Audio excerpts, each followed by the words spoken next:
Bertempat di Aula Kantor Desa Sirna Mulia, Kecamatan Sumedang Utara, Kabupaten Sumedang, diselenggarakan konsultasi publik rencana pengadaan tanah pembangunan Jalan Tol Cisumdawu yang terkena bencana longsor dan perubahan desain ram on-off Jatinangor oleh Biro PEM dan OTDA Provinsi Jawa Barat.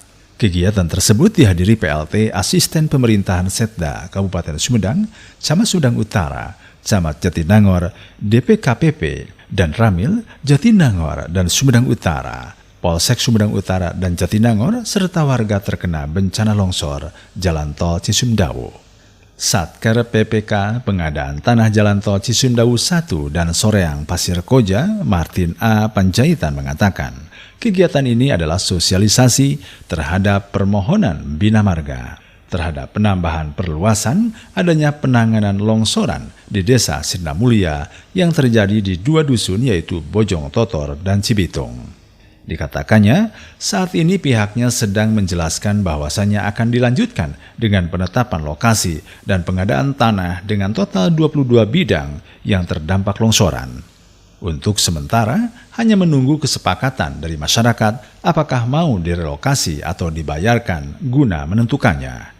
Pihaknya berharap semua ini dapat lebih cepat, tapi tetap harus menunggu ketetapan dari gubernur. Setelah itu diadakan pengukuran oleh panitia dan setelah itu hasilnya diumumkan di desa. Pak, berapa lokasi Pak yang di penlok baru nih Pak ya? Iya betul. Jadi hari ini dilaksanakan kegiatan sosialisasi dan dilanjutkan dengan konsultasi publik terhadap permohonan Bina Marga untuk penambahan luasan. Penambahan luasan ini diakibatkan adanya penanganan daerah longsoran di mana sebelumnya terjadi longsoran atau bencana alam di daerah Sirna Mulia di mana terjadi pada dua dusun yaitu dusun Bojong Totor dan dusun Cibitung dengan jumlah bidang kurang lebih 22 bidang. Nah, saat ini kita akan menjelaskan terkait dengan penambahan itu kepada masyarakat bahwasanya ini akan dilanjutkan dengan penetapan lokasi dan akan dilanjutkan dengan pengadaan tanah begitu. Berapa bidang nih Pak semuanya nih Pak? Totalnya 22 bidang. 22 bidang Pak ya? Iya. 22 bidang. Ini yang kena dampak nih Pak, dampak longsor nih Pak. Ini yang terdampak oleh longsoran. Longsoran Pak ya? Yang kebetulan bidang longsor ini berdampingan dengan ROW proyek jalan tol kita. Ini masuk ROW apa di luar ROW Pak? Di luar ROW yang rencananya akan masuk ke dalam ROW dari pekerjaan pembebasan lahan yang diusulkan. Ini berapa bidang nih Pak? Berapa kakak nih Pak? Kalau kakaknya kurang lebih tadi saya lihat ada kurang lebih 28 kakak. Kakak ya. Dua dusun Pak ya? Dua dusun, Bojong Totor sama dusun Cibitung. Rencananya akan atau gimana Pak pengadaan lahan? Nah, rencananya tetap kita lakukan sesuai dengan mekanisme Undang-Undang Nomor 2 Tahun 2012. Kita akan musyawarahkan bentuk ganti ruginya. Jadi bentuk ganti ruginya itu apakah kita bayarkan atau dengan relokasi. Kita serahkan kepada masyarakat untuk menentukan. Nanti apabila itu ditentukan dengan uang ganti rugi, artinya kita akan membayarkan sesuai dengan hasil appraisal dan kita serahkan kepada masyarakat apakah dia akan pindah kemana gitu. Durasinya berapa lama Pak? Kita harapkan ada percepatan di mana kita harus melakukan pengadaan tanah itu tetap harus menunggu adanya penetapan dari gubernur. Setelah lakukan penetapan dari gubernur, kita akan melakukan pengukuran dan inden oleh panitia pengadaan. Setelah dilakukan inden, kita akan umumkan di desa hasil inden, kemudian dilakukan appraisal. Nah, setelah di appraisal kita musyawarahkan ke masyarakat terhadap bentuk ganti rugi dan bila disetujui dan proses berjalan lancar, kita akan ajukan pembayaran ke Elman gitu. Harapannya jika itu lancar bisa selesai dalam waktu kurun 2 bulan gitu.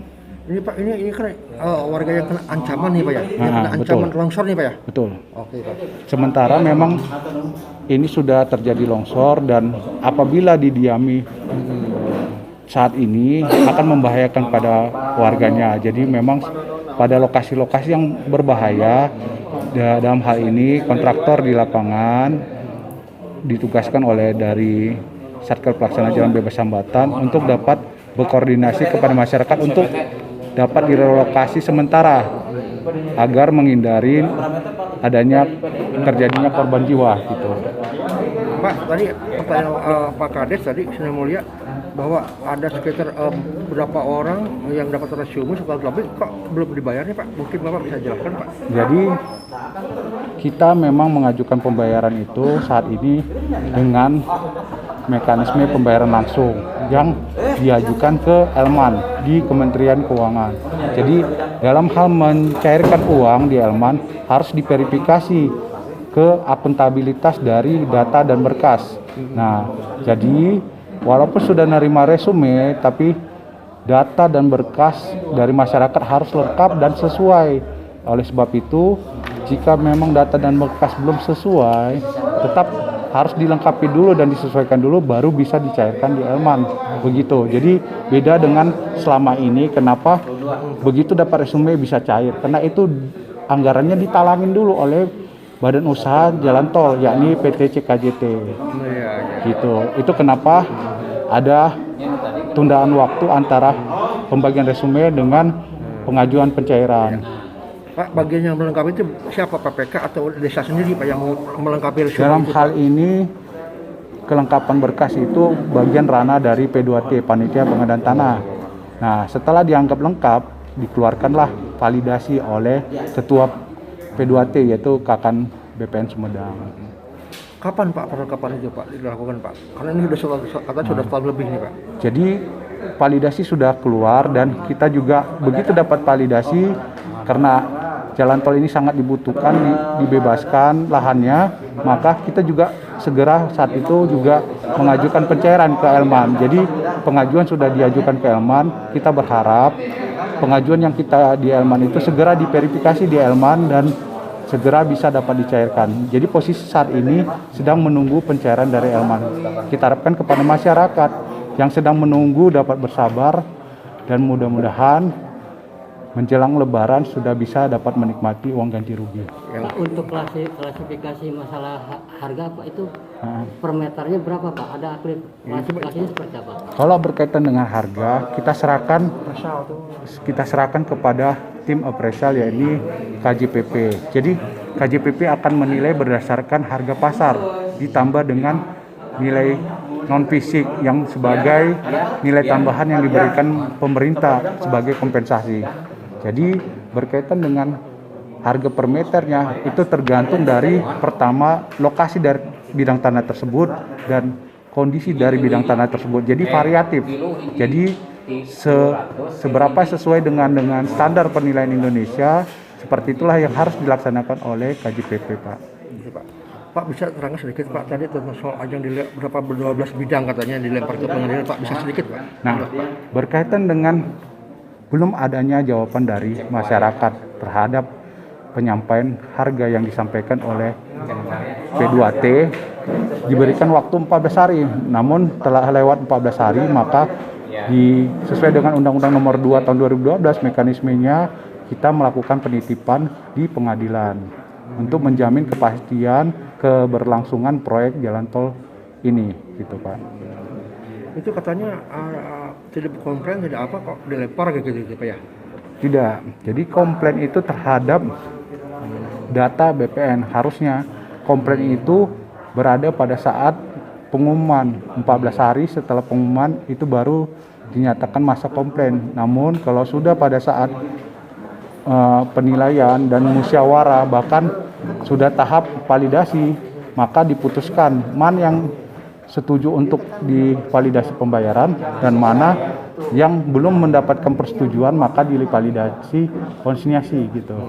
Jadi pengadilan itu menentukan dibayar atau tidaknya Pak? Bukan, di pengadilan itu hanya menitipkan uang yang dititipkan oleh PPK. Jadi masyarakat dengan begitu uang dititipkan di pengadilan, hak terhadap tanah itu akan lepas.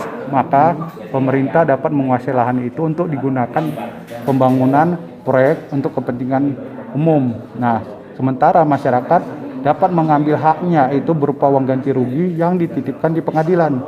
Begitu. Jadi hak masyarakat itu tidak akan hilang, tapi bisa diambil di pengadilan. Pengadilan Pak ya. Betul. Demikian Iwan Ingkik melaporkan.